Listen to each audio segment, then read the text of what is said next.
হোলির দিন এই দই বড়া খাওয়ার কাস্টমটা কোথা থেকে এলো তা তো আমি ঠিক বলতে পারবো না, কিন্তু প্রত্যেক বছর হোলির দিন এই দই বড়াটা বানানো কিন্তু মাস্ট। এবছর একটা নতুন জিনিস ট্রাই করার চেষ্টা করছিলাম, সেটা হলো কালারফুল দই বড়া। তো আর দেরি না করে রেসিপিটা দেখে নিন আর তাড়াতাড়ি বানিয়ে ফেলুন আপনার বাড়ির লোকের জন্য এই সুন্দর দই বড়াগুলো। প্রথমে তো যেইভাবে বড়া বানানো হয়, মানে 1 কাপ বিউলির ডাল আর হাফ কাপ মুগ ডাল ধুয়ে নিয়ে কিছুক্ষণ ভিজিয়ে রেখে দিয়েছিলাম 2 থেকে 3 ঘন্টা মতো।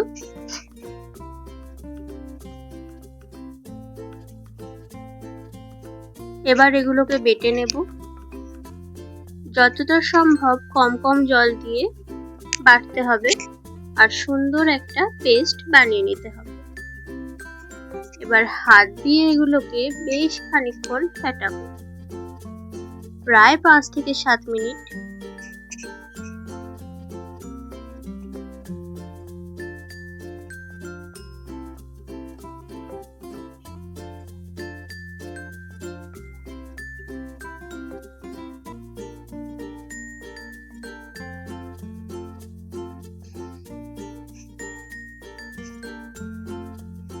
ফেটাতে ফেটাতে ব্যাটারটা যখন একদম লাইট আর ফ্লাফি হয়ে যাবে, তখন বুঝবেন আপনাদের ফেটানো হয়ে গেছে।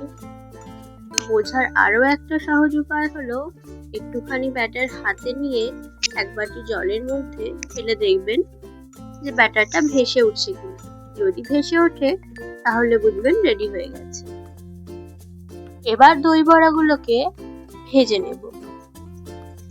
তার জন্য তেল গরম করে এক এক করে বড়াগুলো ছেড়ে দিতে হবে আর গ্যাসের ফ্লেমটা লো রেখে ভেজে নিতে হবে, যাতে বড়াগুলো লাল না হয়ে যায় আর তাড়াতাড়ি ভিতর পর্যন্ত ভালোভাবে ভাজা হয়ে যায়।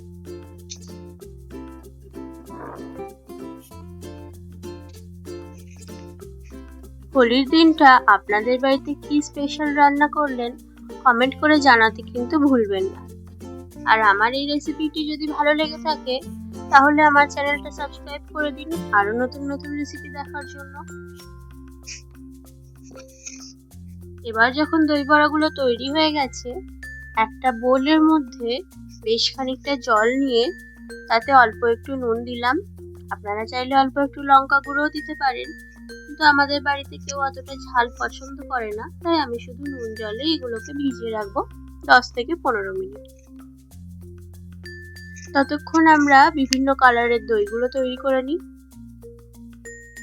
কিছুই না, খানিকটা নর্মাল টক দই নিয়ে তার মধ্যে 2-3 টুকরো ছোট ছোট বিট দিয়ে সেটাকে মিক্সিতে একটু ঘুরিয়ে নিয়েছিলাম।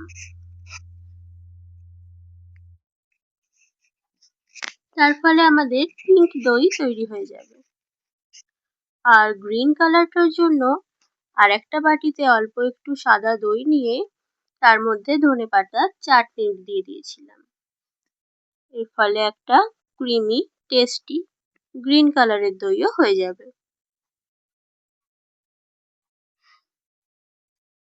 এবার সবগুলোকে অ্যাসেম্বল করার পালা।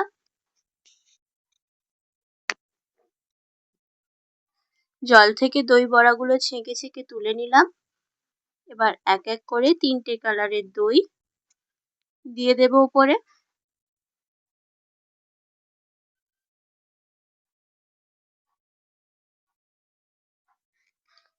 তার উপর থেকে স্প্রিঙ্কেল করে দেব অল্প একটু লঙ্কার গুঁড়ো আর একটু ঝুরি ভাজা।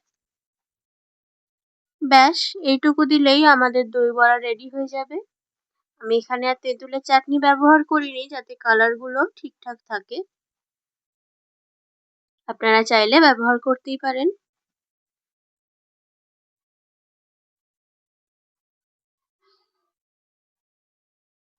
এরকমই সুন্দর সুন্দর রেসিপির জন্য চ্যানেলটিকে সাবস্ক্রাইব করে দিন আর ফেসবুক থেকে দেখলে ফলো করে দিন। দেখা হবে পরের ভিডিওতে। ভালো থাকবেন। হ্যাপি হোলি।